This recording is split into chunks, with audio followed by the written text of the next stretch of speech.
Ito pa mga bossing ko, ang isa sa mga pinakamainam na subukan nyo po itong gawin. Isiksik nyo lamang po ito mga bossing ko sa ilalim ng inyo pong unan at ang dulot nito ay swerte.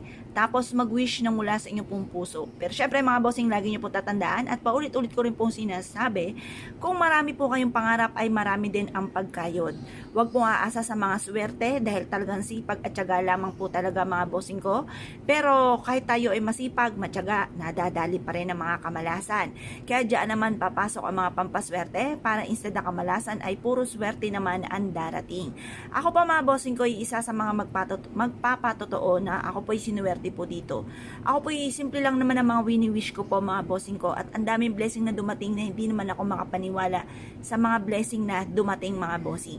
Ngayon pa mga bossing, masasabi ko lamang kung ikaw po mga bossing ko ay isa sa mga mahilig sa mga pampaswerte at nais po itong gawin, lumarga po kayo dahil magdudulot po ito ng swerte tagumpay sa buhay po ninyo.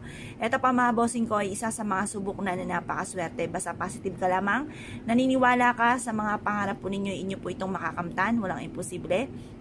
At pagkatapos mga bossing ko, dagdagan nyo pa lalo ito ng, yun nga po, ng sipag at tiyaga. Kung ikaw po ay marami mga pangarap, ay kailangan po huwag kang titigil na hanggat hindi mo pa nakakamit ang inyo pong pangarap at subukan nyo po ito. Para yung mga kamalasan, mga pagsubok na maaaring dumating sa inyo ay hindi nyo po ito matambayan at ito po ay pagdadaanan lamang. Lahat ng tao ay may mga kanya-kanyang pagsubok. Iba't ibang istorya po tayo ng buhay.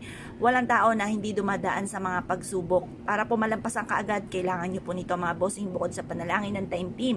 Ngayon pa mga bossing, humarap kayo ng mga bandang 6:30 or kaya po ay alas 7. Mag-wish. Sabihin nyo po, sa pamamagitan nito ay makakabayad na ako sa aking mga pagkakautang.